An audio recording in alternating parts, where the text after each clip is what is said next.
Welcome to the federal Andhra Pradesh. అమరావతిలో రాజధాని కోసం ల్యాండ్ పూలింగ్ ద్వారా ప్రభుత్వం ఇప్పటికే దాదాపు 33,000 ఎకరాల భూమిని సేకరించింది. మరో 10 ఎకరాల భూమి కూడా దాదాపు సేకరణ పూర్తయినట్టుగానే ప్రభుత్వ అధికారులు చెప్తున్నారు. మొత్తం మీద 44 నుంచి 45,000 ఎకరాల భూమిని ల్యాండ్ పూలింగ్ ద్వారా రాష్ట్ర ప్రభుత్వం రాజధాని కోసం తీసుకుంది. అయితే ఇందులో 1,800 ఎకరాల భూమి తాము ల్యాండ్ పూలింగ్ పథకం కింద ఇవ్వము, మేము ల్యాండ్ అక్విజిషన్ స్కీమ్ కింద మాత్రమే ఇస్తాము అని చెప్పేసి దాదాపు 224 మంది రైతులు ప్రభుత్వానికి భూమి ఇవ్వకుండా తిరస్కరించారు. ఈ ప్రధానంగా ఉండవల్లి, ఈ చుట్టుపక్కల గ్రామాలకు చెందిన రైతులే ఎక్కువ మంది ఉన్నారు. వీళ్ళల్లో ఈ భూములు ఉన్న వాళ్ళల్లో న్యాయవాదులు కూడా ఉన్నారు. మల్లెల శేషగిరిరావు హైకోర్టు న్యాయవాది, అట్లాగనే అనుమోలు గాంధీ, అదేవిధంగా ఇంకా చాలామంది రైతు నాయకులు, రైతు సంఘాల నాయకులు. ల్యాండ్ అక్విజిషన్, ల్యాండ్ పూలింగ్ పథకాల మధ్య తేడా, ల్యాండ్ అక్విజిషన్ వల్ల రైతులకు చేకూరే లబ్ధి, అట్లాగనే ల్యాండ్ పూలింగ్ వల్ల ఎప్పటికో రైతులకు జరగబోయే సహాయము, ఈ అంశాల మీద ప్రధానంగా చర్చ జరిగింది. ఏది ఏమైనా మాకు మాత్రము భూ సమీకరణ వద్దు, భూ సేకరణ ద్వారానే మా భూములు తీసుకోండి. 2013 ల్యాండ్ అక్విజిషన్ చట్టం ప్రకారము ఏదైతే పరిహారం ఇవ్వాలనో ఆ పరిహారం మాకు ఇచ్చేయండి అని చెప్పేసి ఇప్పటి వరకు భూములు ఇవ్వని, అంటే 1,800 ఎకరాల భూములు ఇవ్వని రైతులు, వీళ్ళల్లో కొద్దిగా ఎక్కువ మంది 5-6 ఎకరాలు 10 ఎకరాల లోపు ఉన్న చిన్న రైతులు ఎక్కువ మంది ఉన్నారు. వీళ్ళు ఇవ్వడానికి ఇష్టపడలేదు. ప్రభుత్వం ఇప్పటి వరకు వాళ్ళ కోసం వేచి చూసింది. ఇక 2014లో వచ్చినటువంటి చంద్రబాబు నాయుడు ప్రభుత్వము ఆ తర్వాత చేపట్టిన కార్యక్రమాలు కొంచెం ఊపందుకున్నాయి, వేగంగా ముందుకు నడిచినాయి. అయితే 2019లో ప్రభుత్వం మారడము, వైఎస్ఆర్సీపీ ప్రభుత్వం మారడము, అమరావతి వ్యవహారాన్ని అసలు పక్కన పెట్టేయటము, రాజధాని వ్యవహారాలు కార్యక్రమాలన్నీ పక్కన పెట్టేయడంతో అట్లా కంప్లీట్గా ఆగిపోయింది. తిరిగి మళ్ళీ కూటమి ప్రభుత్వం, ఎన్డీఏ సర్కార్ అధికారంలోకి రావడం వల్ల చంద్రబాబు నాయుడు ముఖ్యమంత్రి కావడము, అమరావతి నిర్మాణాన్ని వేగవంతం చేయడము మొదలైంది. ప్రధానంగా ఇప్పుడు రోడ్లు వేసే కార్యక్రమాలు బాగా వేగం పుంజుకున్నాయి.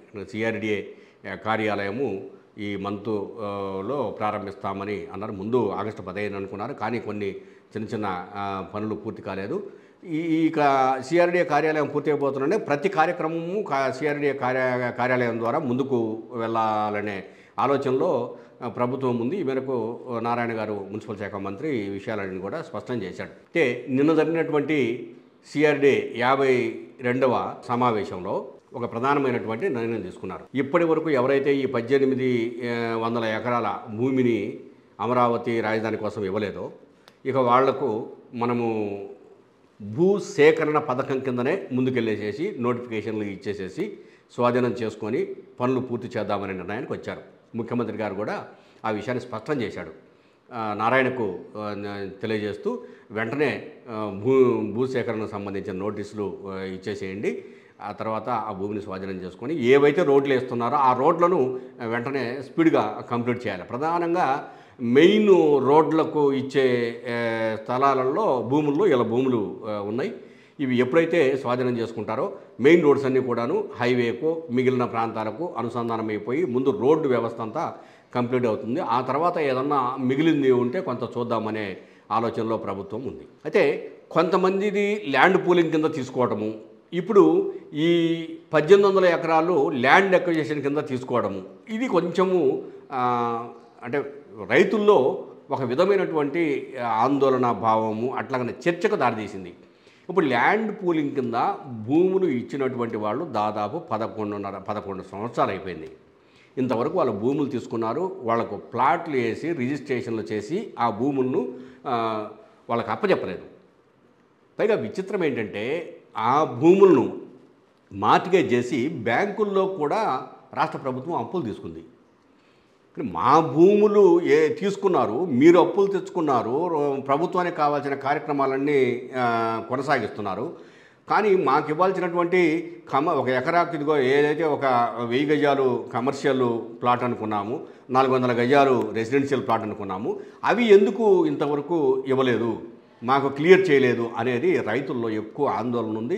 ఆ ఆందోళన మేరకు చాలామంది మేము అమరావతిలో గత 5 ఏళ్లుగా ఉద్యమాన్ని కొనసాగించి అమరావతి నిర్మించాలని చెప్పేసి మేము పాటుపడిన వాళ్ళం. ఇప్పటికీ మాకు మా ప్లాట్లు రాకపోవడం, ఎక్కడ మా ప్లాట్ ఉందో తెలియకపోవడం వల్ల మేమేమీ చేసుకోలేకపోతున్నాం అనే ఆందోళన అయితే ఇప్పుడు ల్యాండ్ పూలింగ్ కింద భూములు ఇచ్చిన రైతుల్లో ఉంది. ఇప్పుడు ఈ 1800 మంది ల్యాండ్ అక్విజిషన్ కింద భూములు తీసుకోబోతున్నారు కదా, వీళ్ళు ఏమంటున్నారంటే మా భూములు స్వాధీనం చేసుకుంటున్నారంటే మా అమౌంట్ మాకు ఇచ్చేయమంటున్నారు. ఒకవేళ ఇవ్వకపోతే మళ్ళీ కోర్టుకు వెళ్తారు. ప్లస్ ఇప్పుడు వీళ్ళందరూ ఈ 1800 ఎకరాల భూములు కూడా మేము ఇవ్వము అని చెప్పేసి హైకోర్టులో పిటిషన్లు ఉన్నాయి. ముందు హైకోర్టులో ఉన్న పిటిషన్లు అన్నింటినీ క్లియర్ చేయించాలి. ఆ తర్వాత మాత్రమే అడుగులు వేయాల్సి ఉంటుంది ప్రభుత్వం.